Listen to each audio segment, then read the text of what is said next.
What's going on? I'm Arch Manning, Viore athlete and college quarterback. Whether I'm running, training, traveling, or just unwinding at home, I love doing it in my core shorts from Viore. With a breathable boxer brief liner, they're quick to dry, super versatile, and stand up to even my most intense training sessions. Plus, they come in 3 inseams and a ton of colors. Ready to try a pair? Go to viore.com/arch and get 20% off at checkout. I think you're going to love them as much as I do.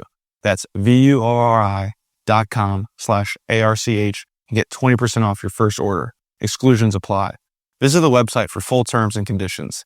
Not only will you receive 20% off your first purchase, but enjoy free shipping on any U.S. orders over $75 and free returns. Have a great day. A message from McAfee.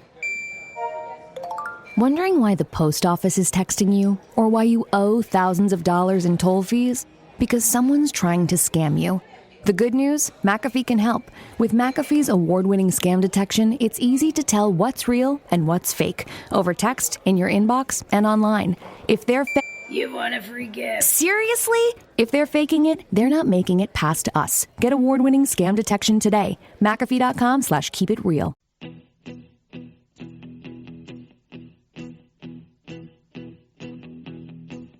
When I wake up, well, I know I'm gonna be the man who wakes up next to you. When I go out, yeah, I know I'm gonna be the man who goes along with you. If I get drunk, Yet another top 25 team walks off the field having lost to the Oklahoma Sooners. What's up, Sooner Nation? Time for another episode. Let's start with this. Thank you so much for listening. If you're one of our frequent listeners, do me a favor and hit that subscribe button. That helps us out. Hit the like, do whatever. Share the podcast episodes on your social media. Help us grow our brand. Oklahoma takes down Missouri 17-6. Number 23 in the nation is how the Tigers came into Norman. It's not a game that was about fireworks, but something really far more important in November football. This was a complete performance. This is one of those identity-setting games. The Sooners showed grit, a team that looks more and more like it's built for postseason football, and that's where you want them to be. And I know people, at least by social media standards, are not happy by just 17 points. But I did see a comment that really made a lot of sense to me. If Oklahoma wins this game 40-29, that group of people, they're not dissatisfied with an 11-point win. But you got 17-6, still an 11-point win over a top 25 team, and suddenly it's not good enough. But look, let's be honest. Right at the front, okay? This isn't the kind of game that's going to make a highlight reel. The Sooners didn't roll up 500 yards. They didn't light up the scoreboard. And honestly, at times, the offense looked methodical, even conservative.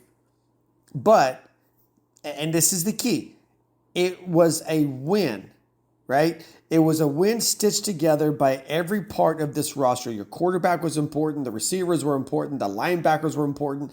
The defensive front, the special teams, the coaching staff, they all had a big play, a big hand, a big share in this game. This was a program win. And those are the wins that get you into the college football playoff. Coming into the weekend, Missouri had the nation's leading rusher. They had a top 10 running game. They were coming off explosive performances. On top of that, you've got Oklahoma playing its third straight ranked opponent after already winning on the road at Tennessee, on the road at Alabama. The Sooners were just trying to take care of business on Saturday. They were trying to keep their playoff chances alive against a team that has the ability to make you miserable if you let the game get into the trenches. And what did Oklahoma do? They didn't bend, they didn't break. More importantly, they didn't blink. This win, not defined by style, definitely defined by substance. All right, let's talk offense. John Matera, not his best passing game. We all saw it, 14 of 30, 173 yards. So the stat sheet's not going to wow anybody. But what will impress you is when those plays happen. Look at the timing. Look at the composure. Look at the decision-making. And Matera added something else. You got 60 rushing yards, including 44 of those coming in the fourth quarter when Oklahoma needed someone to take control, to bleed the clock, to avoid giving Missouri life late in this game. And he heard the boos. He knows what people are saying. And after the game, I think he said something that really captures the mindset of where this team is. All right, so listen to this quote. Winning is the goal and all that matters. Some people, and you know who you are, some people say we should win pretty. Now he's talking about Missouri. That's a good defense. That's a good team. So I'm proud of the guys, and I'm proud of the offense. I think when you see a comment like that from your quarterback, from your captain, the first thing I say is that's leadership. That's accountability. That is playoff mentality. His best throw of the day, I think, came on the 8-yard touchdown to Giovanni Gibson. By the way, his first score as a Sooner. But the significance of that drive goes beyond the touchdown. That was a 12-play, patience-driven, defense-complementing march. And Mateer didn't try to force big plays. He didn't create unnecessary risk. And Ben Arbuckle said exactly that after the game, talking about John Mateer. He says, playing insanely tough, not turning the ball over, doing the little things, being a great teammate, a great leader.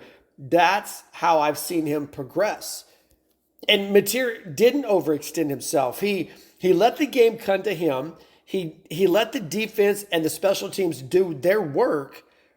And sometimes that's the mark of a mature quarterback. Now, let's talk about the biggest offensive highlight of the day, and that's got to be Isaiah Sategna's 87-yard catch and run. I mean, 90% of the work here is done by Sategna in the second quarter. It's the third longest reception ever recorded in Norman, and that was the game changer. That changed it all. At that moment, Oklahoma's down 3-0. They're looking for rhythm. Missouri had just marched into scoring range, and then Peyton Bowen blocks the field goal. 2 snaps later, Sategna's burning past defenders, and suddenly the Sooners are up 7-3. That's how fast momentum can slip in college football. And Sategna finished the day 3 catches, 109 yards. It's his third 100-yard game of the season, and that's career high totals on the year and reception. Year receptions and yards for Sategna. So you've got a guy having a breakout season, and Oklahoma fans, we've been waiting for something like this. Do you remember how bad the receivers were in 2024? And he picked the perfect moment to strike in this game. But the meat of this win is found on the defensive side of the ball. That's the real story of this game, Oklahoma's defense. And that's been the story on this winning streak right now that the Sooners are on over ranked opponents. The defense is carrying the weight of this team, and the offense is allowing that to happen. And I'm okay with that. I'm okay with not taking unnecessary risk when you don't have to. I'm going to tell you right now, they did what they did to Missouri's running game. It deserves every bit of the praise it's getting and then some. Understand that Missouri came into this game averaging 241 rushing yards per game. Against Oklahoma, they managed 70. That alone wins most football games. But the real jaw dropper of what happened on Saturday is that Missouri had zero net rushing yards in the second half. I'm going to say it again. 0. 9 carries, 0 yards. That's a top 10 rushing offense. That's the nation's rushing leader. Ahmad Hardy came into this game averaging 134.6 yards per game on the ground. He had 300 yards last week. He looked unstoppable last week. Oklahoma holds him to 57 total yards. After the first quarter, he ended up with 12 yards on 9 carries. That's not just good defense. That is dominance. And you're still, the unheralded leader here is Taylor Wein. And this guy is a defensive monster. And every great defensive performance has a star, And once again, this week, it's Taylor Wein. And look at his stat line. Here's the story right here. 4 tackles, 1.5 sacks, 2 tackles for loss, a forced fumble, and a quarterback hurry. He now leads Oklahoma with 14 tackles for loss.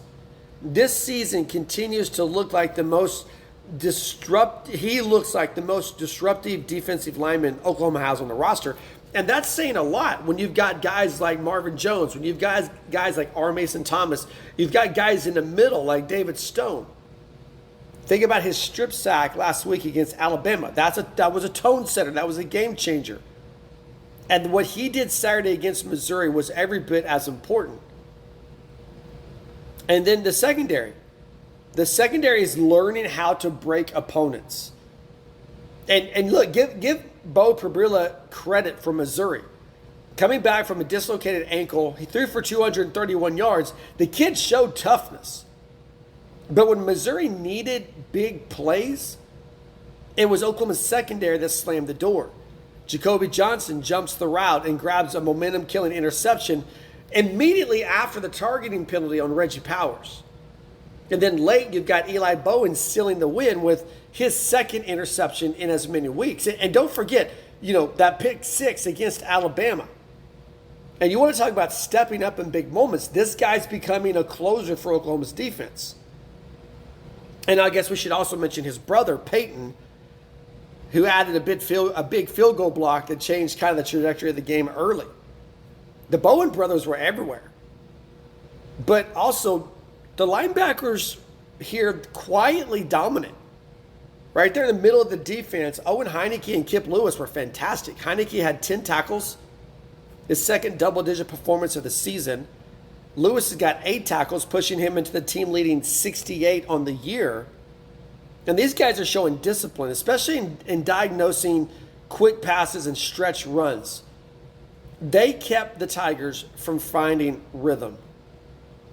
And again, we're talking about a complete team performance here, okay? We're not talking about just one unit. We're not talking about just one side of the ball. It was all over. You got the blocked field goal. You've got think about Brent Venables, right, and the timeout. Because Missouri's going for it on 4th down. Then Brent Venables calls a timeout, and then they decide to go for the field goal. And Drinkowitz said after the game that we showed too much. We showed too much before they called the timeout. So I guess you've got one play, right? I mean, Missouri, you've got one play, and they call a timeout. Well, they know that play, so let's kick a field goal. Or whatever. That is a coaching win from Brent Venables, and I don't think we talk about that enough because we talk about how this guy's evolving as a head coach. And yeah, he's a defensive mastermind, but that was a huge moment in this game. And you talk about the hidden edge. I've said this over and over again when it comes to Oklahoma's special teams. You can win, particularly late, particularly in November, you can win or lose football games on special teams. And what we've seen Oklahoma do is turn special teams into a strength. Tate Sandell, pretty much automatic, right? 22 straight made field goals, 10 for 10 from 45-plus yards. On the season, he's 22 of 23 overall. As soon as I'm finished recording, I'm filling out my ballot for the kicker award, and I get semifinal time. And Tate Sandell's going to be one of my 3 semifinalists. I mean, 45 yards again on Saturday extends his streak of giving Oklahoma the breathing room that they need. And special teams don't just keep Oklahoma alive. They help shape the flow of the game. And I mean, look at the stats. The stats tell you the story here as well. Let me throw some numbers at you. Because these aren't just good stats. These are championship level stats. Saturday's win, 17-6 over Missouri. 4th game this season with no touchdowns allowed for Oklahoma. 7th game this season allowing 80 rushing yards or fewer. It's the 5th game with multiple takeaways. They've got 12 takeaways in the last 7 games. Since 2023, Oklahoma is 18-0 when winning the turnover battle. And the Sooners improved to 32 for 32 in the red zone this season. And here's a crazy stat. This tells you where they are defensively and what's happening with this program right now. Third consecutive win. All right, we know it's the third consecutive win over a ranked team. But did you know it's the third consecutive win despite being outgained by their opponent? That's important. That last one, that's important. Outgained and yet still winning. That is complementary football. That is coaching. That is discipline. That is experience. Guess what? That's what playoff teams do. So what does this win mean? Well, for starters, Oklahoma is still very much alive. We know this in the college football playoff race. There's talk that Notre Dame may jump them. Notre Dame may go to 8. Oklahoma drops to 9. We don't know, and not even going to worry about that at this point. Because you look at this resume, they've beaten 5 AP-ranked teams this season. That's more than anybody else in the entire country.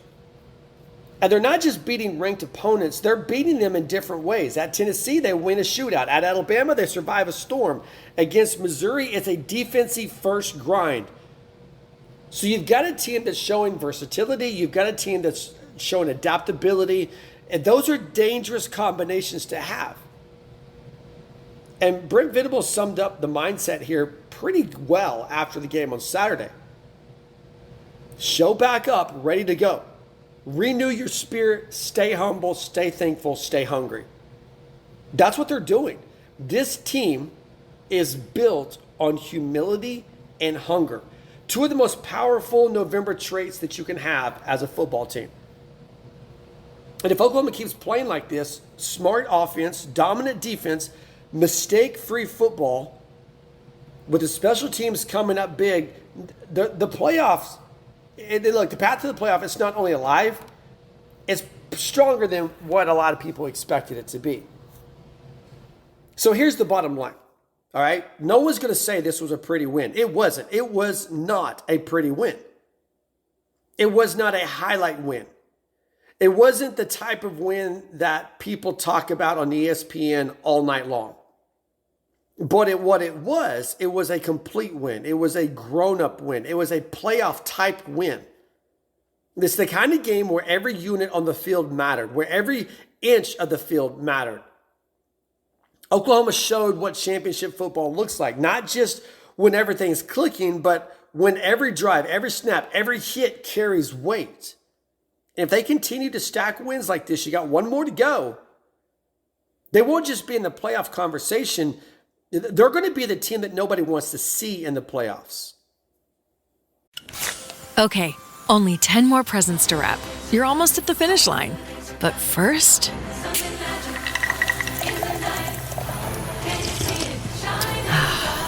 there, the last one. Enjoy a Coca-Cola for a pause that refreshes. Wherever Bud goes, his harmonica goes with him. It's a pocket full of soul.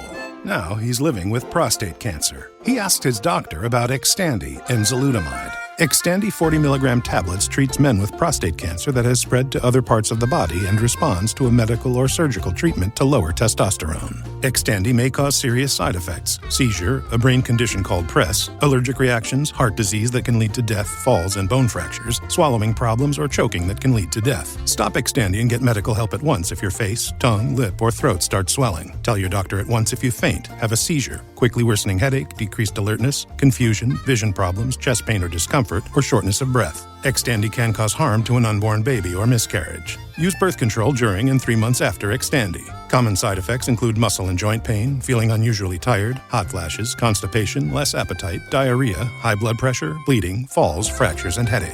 Talk to your doctor and visit Xtandi.com. This podcast is brought to you by Carvana.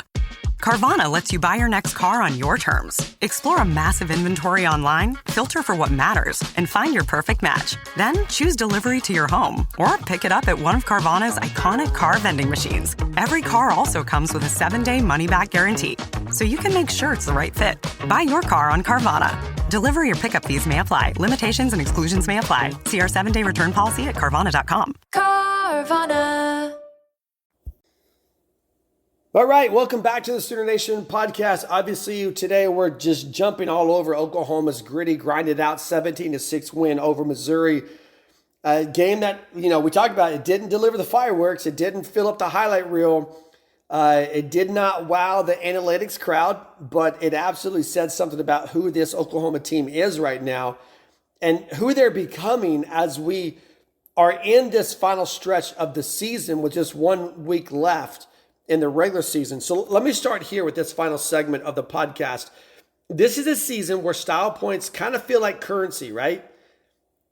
But Oklahoma cashed in on something I think more valuable than style points.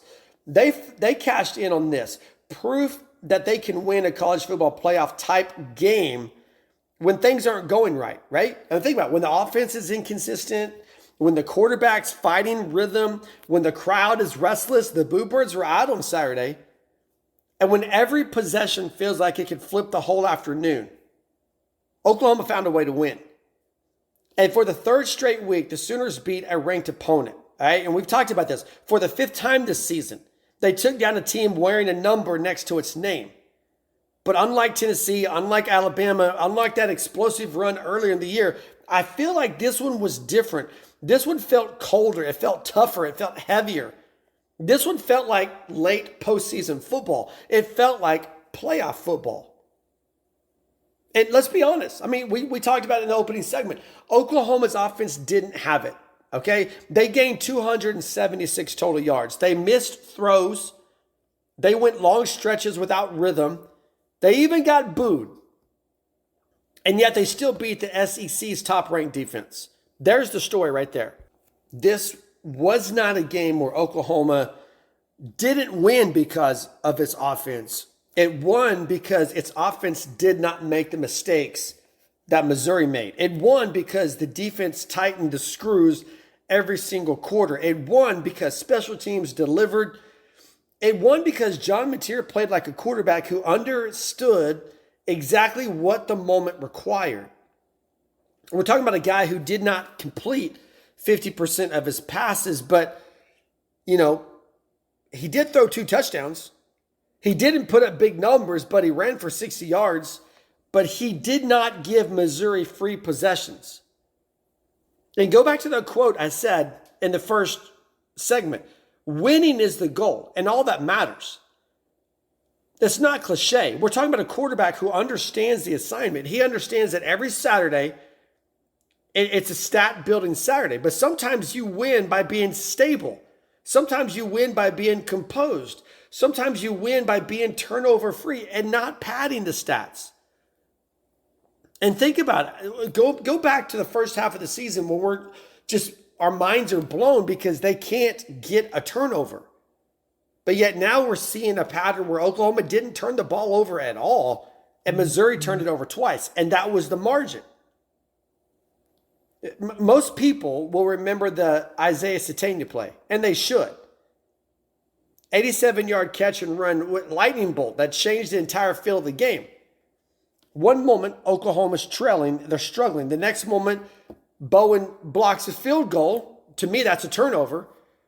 Mateer hits Sategna, and the Sooners are suddenly up 7-3 with the crowd behind them now. But you know what we like to do? Let's zoom out. Let's zoom out for a second. That moment wasn't lucky. That was complementary football. One phase lifts the next. Special team makes the spark. Offense finishes it. That's the blueprint that Oklahoma is living by right now. That's the blueprint for a championship team. But like we said in the first segment, the real story is going to be the defense. That is the strength. That's the bread and butter. Okay, so make no mistake about it. This game was won by Oklahoma's defense. Ahmad Hardy had just gone for 300 yards the week before. He came into Norman as the nation's leading rusher. Missouri came into Norman averaging 241 yards per game. Literally one of the best marks in the country. And Oklahoma held him to 70. And that's the part I think that should really just make every Oklahoma fan sit up and understand what's happening is that Missouri had 0 rushing yards in the second half. That doesn't happen by accident. That happens because the defense adjusts, it suffocates, it controls the line of scrimmage and refuses to let a game-changing running back breathe.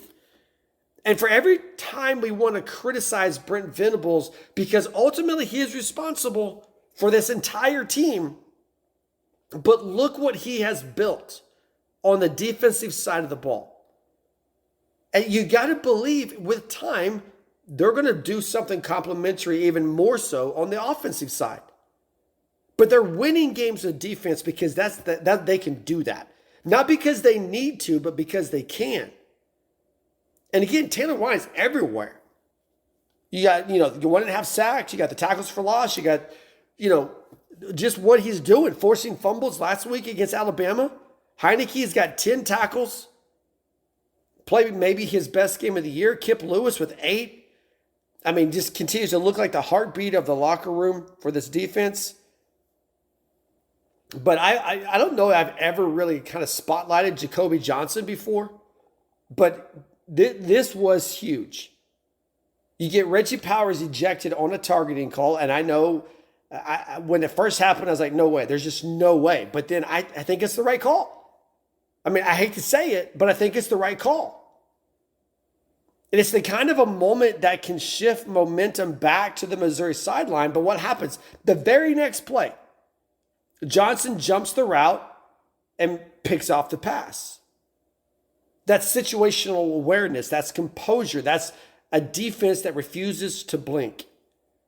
And we talked about Eli Bowen getting the second one. That was the one that sealed the deal in the final minute. Second straight week with an interception after last week's pick 6. You're seeing him grow from his freshman campaign. But even back then, he was kind of a kid who had a knack for being in the right place at the right time. And I just, these numbers, I know I said them to you earlier, but it puts everything in perspective. It's 4th time this season, Oklahoma has allowed 0 touchdowns. 4th time, guys. 7th time they've allowed 80 or fewer rushing yards, 12 takeaways in the last 7 games.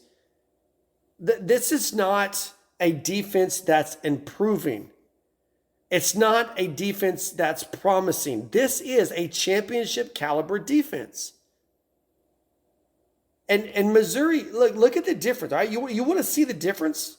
When we talk about Oklahoma's offense, okay? Granted, it is not the offense that sets the world on fire.